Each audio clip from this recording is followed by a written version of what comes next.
अस्सलामुअलैकुम स्टूडेंट्स, कैसे हैं आप सब। आई होप आप सब खैरियत से होंगे। आज हम केमिस्ट्री में लिक्विड स्टेट्स के बारे में पढ़ेंगे और उसकी एक प्रॉपर्टी एवापोरेशन को डिटेल से डिस्कस करेंगे।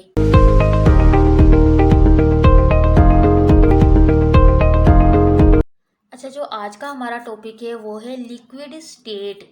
इससे पहले हम लोगों ने गैसेस के बारे में पढ़ा था, गैसेस की प्रॉपर्टीज़ पढ़ी थी, गैसेस से रिलेटेड जो दो लॉ डिस्कस किए गए थे, बॉयल लॉ और चार्ल्स लॉ, हमने वो पढ़े थे और हमने एग्जाम्पल सॉल्व की थी। आज हमारा जो टॉपिक है वो है लिक्विड स्टेट।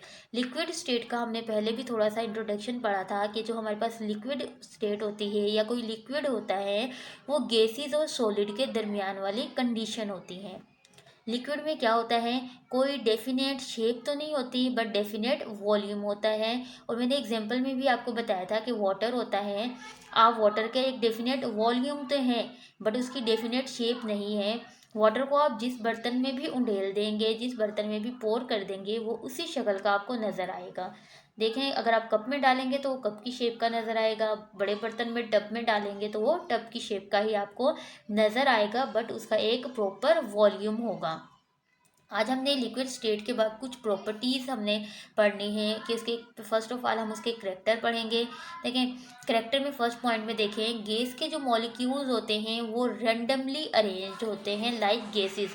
हमें पता है कि जो गैसेस होते हैं उनके मॉलिक्यूल्स क्या होते हैं, रैंडम मोशन करते हैं, मतलब उनकी कोई फिक्स्ड अरेंजमेंट नहीं होती। सेम इसी तरह से जो लिक्विड के मॉलिक्यूल्स होते हैं उनकी भी कोई फिक्स्ड अरेंजमेंट नहीं होती, वो भी रैंडमली मोशन करते हैं। उसके बाद सेकंड वाला पॉइंट देखें, जो गैस के मॉलिक्यूल्स होते हैं उनकी काइनेटिक एनर्जी कम होती है अगर हम कंपेयर करें गैसेस से। हमें पता है कि गैसेस की काइनेटिक एनर्जी ज़्यादा होती है तो लिक्विड की काइनेटिक एनर्जी थोड़ी कम है लेकिन कम है अगर हम कंपेयर करते हैं गैसेस से। थर्ड पॉइंट देखें, the molecules of liquid are free to move. अच्छा, जो लिक्विड के मॉलिक्यूल्स होते हैं वो भी फ्री मूव करते हैं, कभी इधर कभी उधर, मतलब वो फ्रीली मूव करते हैं। और जो उसके बाद लिक्विड के मॉलिक्यूल्स होते हैं उनकी कोई डेफिनेट शेप तो नहीं होती लेकिन उनका डेफिनेट वॉल्यूम होता है। और जो बॉइलिंग पॉइंट होता है वो किस चीज़ पे डिपेंड कर रहा होता है लिक्विड का, एटमॉस्फेरिक प्रेशर पे। मतलब एटमॉस्फेयर का प्रेशर जितना ज़्यादा होगा आपके पास बॉइलिंग पॉइंट लिक्विड का उतना ही ज़्यादा होगा। उसके बाद देखें वो क्या कह रहे हैं कि द लिक्विड्स आर डेंसर। अच्छा, लिक्विड जो होते हैं ना डेंस तो हो सकते हैं बट कंप्रेस नहीं हो सकते, मतलब गाढ़े तो हो सकते हैं। डेंस का मतलब गाढ़ापन। अगर आपके पास वाटर है, अगर आप उसमें कुछ भी डालेंगे, जैसा कि अगर उसमें शुगर डालेंगे तो वो गाढ़ा हो जाएगा लेकिन कंप्रेस नहीं होते, मतलब उन्हें दबा नहीं सकते, हम उसे दबा के कम नहीं कर सकते। ठीक है। उसके बाद यहाँ पे हम इसकी फर्स्ट प्रॉपर्टीज़ पढ़ेंगे लिक्विड की, एवापोरेशन। इम्पोर्टेंट टॉपिक है एवापोरेशन। फर्स्ट हम पढ़ेंगे कि हमारे पास एवापोरेशन होती क्या है। देखें, जब लिक्विड के मॉलिक्यूल्स जो होते हैं ना, लिक्विड जो होता है वो गैस में चेंज हो जाता है। जो लिक्विड गैस में चेंज हो जाता है उसे हम नाम क्या देते हैं, एवापोरेशन। एवापोरेशन का उसे हम नाम देते हैं। और यहाँ पे डेफिनेशन देखें, the process by which a liquid change to a gas phase is called evaporation. अच्छा, जो गैस के जो लिक्विड जो होता है वो जब गैस के फेज में चेंज हो जाता है उसे हम नाम क्या देते हैं, एवापोरेशन का नाम देते हैं। Evaporation is endothermic reaction. Evaporation क्या होता है, एंडोथर्मिक रिएक्शन होता है। एंडोथर्मिक कैसे है, बिकॉज इसमें हीट एब्जॉर्ब होती है, हीट इसमें क्या होती है, जज़ब होती है, तो इसे हम क्या कहते हैं, एंडोथर्मिक। और रिएक्शन जो आपके पास एंडोथर्मिक भी रिएक्शन होते हैं और एक्सोथर्मिक भी रिएक्शन होते हैं। एंडोथर्मिक रिएक्शन में हीट एब्जॉर्ब्ड होती है और एक्सोथर्मिक में हीट इमिट होती है, हीट खारिज होती है। उसके बाद यहाँ पे इन्होंने एक एग्जांपल भी आपको बताई है कि क्लाउड जो होते क्लॉथ्स जो होते हैं आपके पास ड्राई करने के लिए आप क्या करते हैं, धूप में उन्हें फैला देते हैं। अच्छा, धूप में फैलाने से होता क्या है, वाटर जो कपड़ों का जो पानी होता है वो कहाँ जाता है, वो लिक्विड होता है ना जो पानी होता है कपड़ों में, तो वो क्या होता है, एवापोरेट होता है। एवापोरेट किसकी वजह से होता है, due to the pressure. Pressure कहाँ से आ रहा होता है, sorry, due to the temperature. Temperature कहाँ से आ रहा होता है, सन। ठीक है, सन होता है, हमारा इन्वायरमेंट होता है, वो टेम्परेचर प्रोड्यूस कर रहा होता है, जिससे क्या होता है कपड़ों का जो लिक्विड होता है वो एवापोरेट हो जाता है, जो कि गैस में चेंज हो जाता है। और यहाँ पे एग्जांपल में भी आपको बताया है कि जो वाटर है वो लिक्विड है, एवापोरेट हुआ ड्यू टू द टेम्परेचर। ठीक है, टेम्परेचर की वजह से क्या हुआ, एवापोरेट हुआ और ये वेपर्स में चेंज हो गया या गैस में चेंज हो गया। अच्छा, हमने अभी ऊपर डिस्कस किया था कि जो गैस, जो आपके पास लिक्विड के मॉलिक्यूल्स होते हैं वो भी क्या करते हैं, रैंडम मोशन करते हैं और एक दूसरे से कोलाइड करते हैं। और इनकी जो काइनेटिक एनर्जी होती है वो कम होती है अगर हम कंपेयर्ड करते हैं गैसेस से। अच्छा, ऐसा नहीं है कि काइनेटिक एनर्जी जो लिक्विड के मॉलिक्यूल्स होते हैं ना, उनकी काइनेटिक एनर्जी क्या होती है, डिफरेंट लेवल्स होते हैं। अगर आपके पास कोई भी, फॉर एग्जाम्पल ये आपके पास कंटेनर है, इसमें आपके पास लिक्विड है, लिक्विड क्या है आपके पास H2O। अच्छा, जो इसकी यहाँ पे जो फर्स्ट में इसके बॉटम में जो मॉलिक्यूल्स है ना, इनकी काइनेटिक एनर्जी बहुत कम है। अगर हम इसे थोड़ा सा अपर जाते हैं तो इनकी काइनेटिक एनर्जी एवरेज है, और अगर इससे थोड़ा सा ऊपर जाते हैं तो इनकी काइनेटिक एनर्जी ज़्यादा है। तो यहाँ पे भी यही बात की है कि कुछ जो मॉलिक्यूल्स होते हैं लिक्विड के, उनकी काइनेटिक एनर्जी कम होती है, और कुछ मॉलिक्यूल्स होते हैं उनकी काइनेटिक एनर्जी एवरेज होती है, और उससे ऊपर जो मॉलिक्यूल्स होते हैं उनकी काइनेटिक एनर्जी क्या होती है, ज़्यादा होती है। और उसकी फिर जब काइनेटिक एनर्जी ज़्यादा होती है तो फिर वो क्या होता है, उनके दरमियान फोर्स ऑफ अट्रैक्शन भी क्या होती है, वीक हो जाती है। वीक होने की वजह से क्या होता है कि जो इनके मॉलिक्यूल जो होते हैं वो सरफेस से स्केप होना स्टार्ट हो जाते हैं, मतलब बाहर निकलना स्टार्ट हो जाते हैं, गैसेस में चेंज होना स्टार्ट हो जाते हैं, जिसे हम क्या नाम देते हैं, एवापोरेशन का नाम देते हैं। और देखें, जो एवापोरेशन होता है वो डायरेक्टली प्रोपोर्शनल होता है टेम्परेचर की कैसे, जितना ज़्यादा टेम्परेचर होगा एवापोरेशन उतनी ज़्यादा होगी। जैसा कि हमने कपड़े देखे, हम अगर कपड़े धूप में सुखाते हैं, ज़्यादा धूप होती है तो कपड़े जल्दी सूख जाते हैं, और अगर धूप ना हो, मतलब सन ना हो, तो कपड़े सूखने में थोड़ा टाइम लगता है। इट्स मीन जैसे जैसे हम टेम्परेचर बढ़ाते हैं तो एवापोरेशन का रेट क्या होता है, इंक्रीज हो जाता है।